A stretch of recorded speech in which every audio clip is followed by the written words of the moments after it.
পাঁচ ওয়াক্তের নামাজের পরে এমন একটা আমল রয়ে গেছে, যে আমল কেউ যদি করে আল্লাহ তারে 7 লাইনে লাভবান বানিয়ে দিবেন। 7টা উপকার, 7টা লাভ। 1 নম্বরে, এই আমলের সাথে সাথে আল্লাহ তাআলা তার পাছনের জীবনের গুনাহগুলো মাফ করে দিবেন। একটু আওয়াজ দিই সুবহানাল্লাহ বলে। 2 নম্বরে, আল্লাহ তাআলা খুশি হইয়া তার জন্য 70 লাইনে 70 বার তার প্রতি আল্লাহ তাআলার রহমতের দয়া মায়ার নজর ডালবেন। 3 নম্বরে, 5 ওয়াক্তের নামাজের পরে এই আমলের বদলে আল্লাহ তাআলা খুশি হইয়া তার জন্য প্রতিদিন 70টা হাজাত আল্লাহ তার পুরা করে দিবেন। 4 নম্বরে, 5 ওয়াক্তের নামাজের পরে এই আমলের কারণে আল্লাহ তাআলা দুশ্মনের হাত থেকে তারে হেফাজত করে নেবেন। মানুষ দুশ্মন হোক, জিন দুশ্মন হোক, যত ধরনের দুশ্মনই হয় না কেন, 4 নম্বরে লাভ হইল এই আমলের বদলে আল্লাহ তারে সর্বপ্রকার দুশ্মনের হাত থেকে হেফাজত করে নেবেন। 5 নম্বরে, 5 ওয়াক্তের নামাজের পরে এই আমল যাদের কাছে আইসা যাবে, আল্লাহ তাদেরকে দুশ্মনদের উপর জয়ী বানিয়ে দিবেন। আজকে সারা বিশ্বের মুসলমানদের দুরবস্থা, খালি দুশ্মনেরা মারে। হায়রে, যদি বিশ্ব বরণ্য কোনো বুজুর্গের মুখে কথাটা বাহির হইত আর সবাই আমলে আসতো, তাহলে নবী তো সত্য, নবীর কথা সত্য। অবশ্যই আল্লাহ দুশ্মন থেকে হেফাজত করে দুশ্মনের উপর তাদের আল্লাহ জয়ী বানিয়ে দিতেন। 6 নম্বরে, 5 ওয়াক্তের নামাজের পরে এই আমল যাদের কাছে আসবে, পরকালে বিশেষ করে আল্লাহ তাদের হাজিরাতুল কুদুস নামক বিশেষ একটা মহলে আল্লাহ তার জায়গা দান করবেন। 7 নম্বরে, নবীর কথা, 5 ওয়াক্তের নামাজের পরে এই আমল যাদের কাছে আসবে, আল্লাহ তাদের পরকালে জান্নাতুল ফেরদাউসের মেহমান বানিয়ে দিবেন। বলেন আপনারা 5 ওয়াক্তের নামাজের পরে যে আমলখানা আমি বলবো, আমল করতে রাজি আছেননি? 7 লাইনে আল্লাহ আপনাকে লাভবান বানিয়ে দিবেন। 1 নম্বরে আপনি কি আমল করবেন? সূরাতুল ফাতিহা। আলহামদুলিল্লাহ সূরা আসেনি আপনাদের এলাকায়, আমলে আসেনি, আছে তো কোরআন শরীফে। 5 ওয়াক্তের নামাজের পরে একবার করে পড়েন, এটা নবীর আমল। নবী তো আরও বলে গেছেন, সূরাতুল ফাতিহা শিফাউন লিকুল্লি দা। আলহামদুলিল্লাহ সূরা হইছে সর্বরোগের ঔষধ। একিনের সাথে কেউ যদি পড়ে, আল্লাহ সকল রোগ থেকে আল্লাহ তারে হেফাজত করে নেবেন। আবু সাঈদ খুদরি রাদিয়াল্লাহু তাআলা আনহু এক গ্রামের কিনারে দিয়ে যাইতেছিলেন। গ্রামের মধ্যে হাই হুল্লার আওয়াজ, যাইয়া দেখেন বিস্তারি সাপ খামড় দিছে। বেটা মরা, বাঁচার আর কোনো আশাই নাই। আবু সাঈদ খুদরি রাদিয়াল্লাহু তাআলা আনহু তার মাথায় আঙুল রেখে আলহামদুলিল্লাহ সূরা পড়া ফু দিলেন, বুকে আঙুল রেখে আলহামদুলিল্লাহ সূরা পড়া ফু দিলেন, আঁঠুতে আঙুল রেখে আলহামদুলিল্লাহ সূরা পড়া ফু দিলেন, পায়ে আঙুল রেখে আলহামদুলিল্লাহ সূরা পড়া ফু দিলেন। যে মানুষটা বোঝা গেছে মারা গেছে, আল্লাহ তার পুরা হুঁশ ফিরে দিয়েছেন, সে সুজা দাঁড়াইয়া গেছে। নবী সত্য, নবীর কথা সত্য। আলহামদুলিল্লাহ সূরার সর্বরোগের ওষুধ। আমারে জানি আপনারা ফিরে কামিল হইন, তারপরও না হইয়ার ভারছি না, হইলে হইবার কি করাটায়। আমরা 2012 সালে ভারতের দিল্লি সফর করছি। দিল্লি থেকে মহারাষ্ট্রের নান্দেড় জেলার সফর, 28 ঘন্টার রাস্তা রেলওয়ে। ওই দেশের নিয়ম হইল এক একটা ডাব্বায় 6 জন মানুষ। আমরা বাংলাদেশি 3 জন, ভারতীয় শিখেরা 3 জন। একটা শিখ দেখলাম জোয়ান, পরে জানলাম সে শিখ ধর্মের আলিম। সিটের মধ্যে পড়ে আছে, কেউ মাথা টিপে, কেউ হাত টিপে, কেউ পাও টিপে। জিজ্ঞেস করলাম কি ব্যাপার? হয় তার পেশাব পায়খানা বন্ধ হয়ে গেছে, তার আর চিকিৎসা নাই। ডাক্তার বলছে বাড়িতে যাও, সবার সামনে যাও, তুমি ওখানে গিয়া মরো, তোমার আর চিকিৎসা নাই। এ মরা, তার হুশ নাই। আমাদের এক সাথী বলতেছে যে আমাদের একটা পানি ভরা আছে, যদি আপনারা তা নেন হয়তো তার আরাম হইতে পারে। এর আবার কিছু হুশ আছে, সাথীরা বলেন আপনারা বাংলাদেশি মুসলমান, আপনাদের ফানি ফোড়া নিমু না। হে আস্তে আস্তে কয় তাদের ফানি ফোড়াটা দাও, দেখি আল্লাহ নি আমারে বাঁচায়।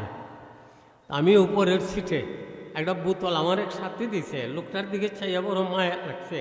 7 বার দুরূদ শরীফ পড়লাম, 7 বার সূরা ফাতিহা পড়া ফু দিলাম, আবার 7 বার দুরূদ শরীফ পড়ে ফু দিলাম, তারে পানিটা দেও তো। এই পানি পান করছে, 1-2 মিনিট পরই কয় আমাকে বাথরুমে নিয়ে যাও। বাথরুমে নেওয়া হয়েছে, তার পেশাব হয়েছে, পায়খানা হয়েছে। বাথরুম থেকে আইসা এইভাবে জোর হাত খালি হয় নমস্কার নমস্কার। ও বাংলাদেশি মুসলমানেরা, আপনাদের ফানি ফরায় আল্লাহ আমাকে মরণের গাড় থেকে জিন্দা করছেন। আওয়াজ দিয়ে সবাই বলেন সূরাতুল ফাতিহা পড়ায় লাভ না খাস্তা।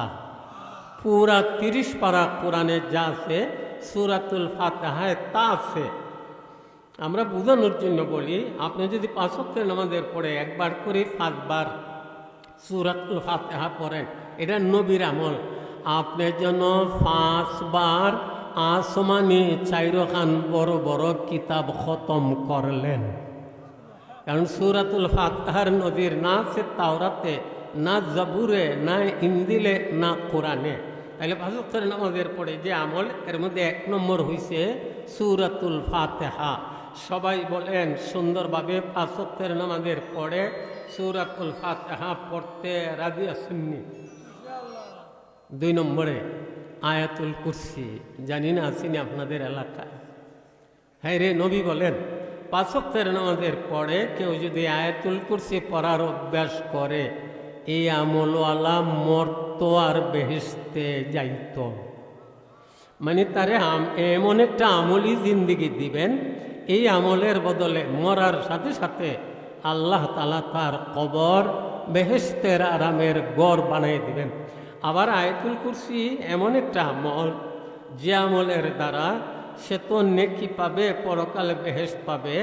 আল্লাহর শারীরিক মানসিক দুর্বলতা দূর করে আল্লাহর শারীরিক মানসিক সবলতা দান করে দেন। প্রমাণ হায়াতুল হায়ওয়ান কিতাব। এই কিতাবে একটা ঘটনা আছে, এক জিন নবীর এক সাহাবিকে দেখে বলে আসো কুস্তি কর্ম। সাহাবি বলে নাইও, কুস্তি চলছে, জিন নিচে পড়ে গেছে। জিনে বলে আমি তাল মতো ধরতে পারি নাই, আবার কুস্তি চলক, আবার কুস্তি চলছে, নিচে পড়ে গেছে। জিনে কয় আমি এখনো সুন্দরভাবে ধরতে পারি নাই, আবার কুস্তি চলক, আবার কুস্তি চলছে, জিন নিচে পড়ে গেছে। তৃতীয় পারে নিচে পড়া কয় ও নবীর সাহাবি, মনে হয় আপনার কাছে আয়াতুল কুরসির আমল আছে। এ নবীর সাহাবি, যার কাছে আয়াতুল কুরসির আমল থাকবে, আমি জিন কেন সকল জিন মিলেও তার সঙ্গে কুস্তিতে পারবে না। নবী আরও বলেন আপনি যদি ঘুমানোর সময় আয়াতুল কুরসি পড়ে ঘুমাইয়া যান, আপনার ঘর, আপনার বাড়িতে যদি আরও 5-7টা ঘর থাকে, সব ঘরগুলোকে আল্লাহ তাআলা চোর ডাকাত সন্ত্রাসীদের হাত থেকে হেফাজত করে নেবেন। তাহলে 5 ওয়াক্তের নামাজের পড়ে আমল, 1 নম্বরে সূরাতুল ফাতিহা, 2 নম্বরে আয়াতুল কুরসি, 3 নম্বরে সূরা আল ইমরানের 18 নম্বর আয়াত, ওই শাহিদাল্লাহু আন্নাহু লা ইলাহা ইল্লা হুয়া আল মালাইকাতু ওয়া উলুল ইলম কাইমান বিল কিসত লা ইলাহা ইল্লা হুয়াল আজিজুল হাকিম। এই শাহিদাল্লাহর আয়াতখানা, এই আয়াতের বেলায় বলা হয় আপনি যেন সাক্ষী দিলেন, আল্লাহর সাক্ষীরে প্রমাণ করলেন। কাল কিয়ামতে নবী যে হাদিসে বলে গেছেন, একটা মানুষের জীবনের আমল হিসাব করার পরে ধরা পড়বে তার 99টা গুনাহের দফতর। আল্লাহ ডেকে বলবেন এই দেখো তোমার গুনাহের দফতরগুলো করছ, অস্বীকারের তো আর কোনো উপায় নাই। কি করবে সে? আল্লাহ মাফ যদি করেন দয়া গুণে, আল্লাহ বলবেন একটু থামো। তারপরে দেখা যায় কাগজের মতো একটা জিনিস তার মিজানের পাল্লায়, নেকির পাল্লায় রাখা হবে। তার 99টা গুনাহের দফতরের পাল্লাটা পাতলা হয়ে যাবে, আর এই কাগজের পাল্লাটা ভারী হয়ে যাবে। আল্লাহ বলবেন দেখো তুমি একদিন কালিমায়ে শাহাদত পড়ছিলে, কালিমায়ে শাহাদত পড়ছিলে, আমি আল্লাহকে এক বলে সাক্ষী দিছিলে, এটা আমার কাছে হেফাজতে আছে। তোমার এই মিজানের পাল্লায় আজকে রাখা হয়েছে, নেকির পাল্লা বাড়ি হয়ে গেছে। তোমার ৯৯টা গুনাহের দপ্তরকে আমি আল্লাহ মিঠাইয়া দিলাম। যত পারো তাড়াতাড়ি তুমি বেহেশতে চলিয়া যাও। তাইলে ৩ নম্বরে হয়েছে সূরা আল ইমরানের ১৮ নম্বর আয়াত আপনি পড়েন। ৪ নম্বরে ওই সূরা আল ইমরানের ২৬-২৭ নম্বর আয়াত, কুলিল্লাহুম্মা মালিকাল মুলক তুতিল মুলকা মান তাশা। এখানেরও শানে নুজুল আছে। নবীজি খন্দক যুদ্ধের সময়ে খাল খনন করছিলেন। খাল খনন করতে যাইয়া সাহাবায়ে কেরাম একটা পাথর পাইলেন, এটা ভাঙতে পারেন না। তো ওই সাহাবায়ে কেরাম বললেন, নবী অন্য সাইডে খাল নিয়ে যাই, এটা তো ভাঙা যায় না। নবী বলেন, চিন্তা করো না, আমি আসতেছি। নবী দাইয়া যখন আল্লাহর নামে হাতুড়া দ্বারা আঘাত করলেন, পাথরের একটা অংশ ভাঙে গেছে, একটা চমক দেখা দিছে। নবী বলেন, এই চমকে আমি দেখলাম কিছুদিনের মধ্যে তোমরা রোম দেশ জয় করবে। আবার আঘাত করছেন, পাথরটা আরেকটা টুকরা ভাঙছে, একটা চমক আসছে। নবী বলেন, আমি চমকের ভিতরে দেখলাম কিছুদিনের মাথায় তোমরা পারস্য দেশ জয় লাভ করবে। মুশরিকেরা বেদিনেরা শূন্য কয়, যারা বাঁচতে যাইয়া খাল খনন করে, আর তারা বলে রোম পারস্য পৃথিবীর বড় বড় পরাশক্তি, এগুলো দখল করবে, তা তো হইতেই পারে না। ও আল্লাহ তাআলা এই অবস্থায় আয়াত নাযিল করে দিলেন, কুলিল্লাহুম্মা মালিকাল মুলক তুতিল মুলকা মান তাশা ওয়া তানজিউল মুলকা মিম্মান তাশা ওয়া তুইজ্জু মান তাশা ওয়া তুযিল্লু মান তাশা বিয়াদিকাল খায়র ইন্নাকা আলা কুল্লি শাইইন কাদির। আল্লাহ আয়াত নাযিল করে দিলেন, আল্লাহর কুদরতি হাতে সব কিছু। আল্লাহ যারে চান তখন হুকুমত দেন, আর যার কাছ থেকে আল্লাহ চান মুহূর্তের ভিতরে হুকুমত ছিনাইয়া নেন। তাইলে বুঝতে পারলাম এই যে আয়াত কত দামি আয়াত। তাইলে ৫ ওয়াক্তের নামাজের পরে যে আমলে ৭টা লাভ, আমলটা কি? প্রথমে আপনি ৫ ওয়াক্তের নামাজের পরে সূরাতুল ফাতিহা, ২ নম্বরে আয়াতুল কুরসি, ৩ নম্বরে সূরা আল ইমরানের ১৮ নম্বর আয়াত, ৪ নম্বরে সূরা আল ইমরানের ২৬-২৭ নম্বর আয়াত।